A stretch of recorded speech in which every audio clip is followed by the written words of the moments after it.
Assalamu alaikum warahmatullahi wabarakatuh. Jama'a barkamu da wannan rana, barkamu da wannan lokaci.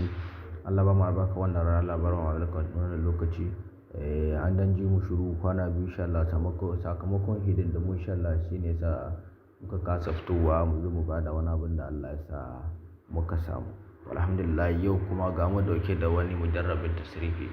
Amma idan yau ni farkon zuwan ka kan wannan channel namu, ka danna mana subscribe, ka mana liking da share domin samun sabbin shirye-shiryen insha Allah da zarar mun dora. To insha Allah wannan sirri da zamu bada sirri na tasrifi ga mutumin da ke da wani hidima kamar misalin suna, wato hidimar layya, hidimar sallah. To insha Allah don shi wannan tasrifi yana fitar da miliyan 1 ne a naira, miliyan 1 a sifa insha Allah. To shi wannan miliyan 1 kaman kudin Ghana sai mu ce kaman 100 million kenan insha Allah. Wannan tasrifi iya abin da yake cirewa kenan. To alhamdulillah da farko idan mutum na so ya aiwatar da wannan aiki, wato ina samu wato yashin kogi, yake samu. Idan ya samu yashin kogi sai ya zo da shi gida, sai ya kamar da daddare haka insha Allah. Ba da daddare ake samu yashin kogin ba, ko ma wani rana ne zaka je ka samu wannan yashin kogi da dare, da safe haka ko da rana ka je ka samu. To da daddare dakinka idan ba tiles ciki, to zaka iya bugawa, wato zaka iya zuba wannan kasa haka. To sai ka buga ya latifu, wato ta'an nan sai ka bude wannan ta'an nan. To insha Allah sai ka